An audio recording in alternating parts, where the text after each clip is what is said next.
আমি আমার অধিকার কখনোই ছাড়বো না। আল্লাহ আমাকে যতদিন বাঁচিয়ে রাখছে, আমি আমার অধিকার নিয়েই ছাড়বো।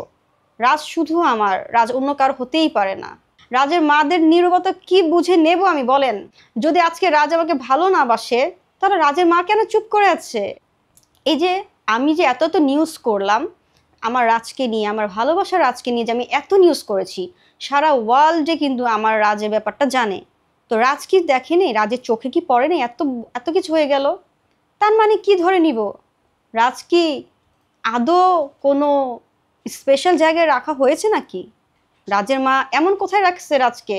সবাই বলে, সবাই বলে রাজ তো বাচ্চা না, রাজকে কেউ লুকায় রাখতে পারবে? পারবে না। রাজ যেভাবে হোক তোমার সাথে কথা বলতে পারতো। যদি সেটাই হতো, রাজ কিন্তু এত নিউজ হওয়ার পরও, আমার এত কষ্ট দেখার পর রাজ কিন্তু চুপ করে থাকতো না। বাট রাজ কিন্তু এখনো চুপ করে আছে। রাজের নীরবতা কি বুঝে নিব আমি? রাজের মাদের নীরবতা কি বুঝে নেব আমি, বলেন? যদি আজকে রাজ আমাকে ভালো না বাসে, তাহলে রাজের মা কেন চুপ করে আছে? পৃথিবীতে এমন কোনো ফ্যামিলি আছে তার ছেলেকে ভালোবেসে একটা মেয়ে দিনের পর দিন নিউজ করে যাচ্ছে, দিনের পর দিন এত কিছু হয়ে যাচ্ছে, অথচ রাজের মা চুপ, সঞ্জিত শাহ চুপ, রাজের বোনরা চুপ? কেন? কিসের দুর্বলতা তাদের? তাদের যদি কোনো দুর্বলতা নাই থাকে, তারা একটা বারও কেন আমার মতো কথা বলতে পারছে না? আমি বলবো, কাউকে জ্বালালে নিজেকে জ্বলতে হয়। আজকে কি রাজ আপনার বুকে আছে? আমি রাজের মাকে বলতে চাই, আপনি তো আমাকে ভালোবাসেন না, আমাকে ঘৃণা করেন। আমার প্রতি যতটা আপনার রাগ আছে, প্রত্যেকটা রাগ কিন্তু আপনি রাজের উপর দিয়ে নিয়ে যাচ্ছেন। নিজের সন্তানকে কষ্ট দিচ্ছেন ভালোবাসার মানুষটাকে সরায় রেখে। এই যে আমাকে সরায় রাখছেন রাজের কাছ থেকে, আপনার কি মনে হয় রাজ অনেক ভালো আছে? মোটেও রাজ ভালো নাই। আপনি আমার কাছে আমার রাজকে সরায় রাখছেন, রাজও কিন্তু আপনার বুক থেকে সরে গেছে। রাজ কিন্তু আপনাকে ট্রাস্ট করবে না, ভালোবাসবে না। কারণ রাজ জানে রাজ কি কি করেছে আমার সাথে, রাজ কতটা আমাকে ভালোবেসেছে। রাজ কিন্তু ফ্যামিলিকে জানিয়ে সব কিছু করেছে। রাজ যদি ফ্যামিলিকে জানিয়ে সব কিছু করে থাকে, তাহলে হুট করে যদি রাজের বুক থেকে আমাকে সরায় ফেলেন, ওই রাজ কি রাজের ফ্যামিলির প্রতি বিশ্বাসটা থাকবে? কখনোই থাকবে না। আপনারা অনেক ভুল করে ফেলেছেন। আপনারা বুঝতেই পারেন নাই এত অল্প সময় রাজ কেন আমাকে এতটা ভালোবেসেছে। এত অল্প সময় যদি রাজ ভালোবেসেই থাকে, অবশ্যই তার পেছনে রিজন আছে, সেটা হচ্ছে ভালোবাসা, বিশ্বাস, যেটা আপনি বুঝতে পারেন নাই। তো আমি বলবো, আজকে থেকে নিউজ কন্টিনিউ হবে।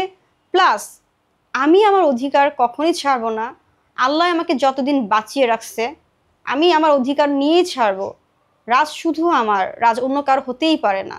এবং মামলা চলছে, মামলার রেজাল্ট অবশ্যই ভালো আসবে। আমি নারী নির্যাতন যে মামলাটা, এই মামলার কিন্তু প্রত্যেকটা রেজাল্ট কি হয় সেটা আমি জানি। তো এই যে প্রত্যেকটা রেজাল্ট, তুমি যদি ভালোবেসে কাউকে বিয়ে করতে চাও, কোনো ছেলে যদি কাউকে ভালোবেসে বিয়ে করতে চায় বলে তাকে যদি বিয়ে না করে, তার কাছ থেকে যদি সরে যায়, এটাকে বলা হয় রেপ কেস। নারী নির্যাতন মামলায় এটা একটা পয়েন্ট।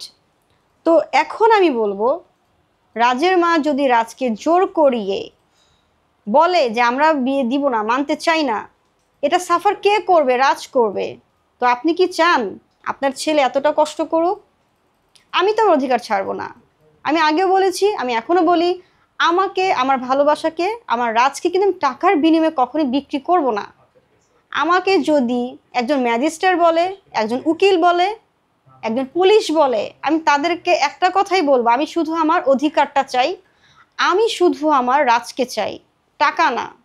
আমি যদি টাকার প্রতি আমার লোভ থাকতো, আমি কিন্তু অনেক আগেই রাজের কাছ থেকে অনেক কিছু পেতে পারতাম। আপনারা কেন বোঝেন না? একটা ছেলে এত অল্প সময় কেন একটা মেয়েকে ভালোবাসে? অবশ্যই দেখেছে আমি রাজকে কতটা সম্মান করেছি, রাজকে আমি কতটা টেক কেয়ার করেছি, রাজের ফ্যামিলিকে আমি কতটা সম্মান করেছি। আজকে রাজের ফ্যামিলিকে নিয়ে আমি কথা বলছি, কারণ রাজের ফ্যামিলি এই কাজটা আমাকে করাইছে। একটা ভালোবাসার মানুষের সরায় রাখছে। এই মেয়েটা কীভাবে থাকবে, এই ছেলেটা কীভাবে থাকবে? আমি তো বলতে পারতেছি, কিন্তু রাজ তো বলতে পারছি না, রাজ ছেলে।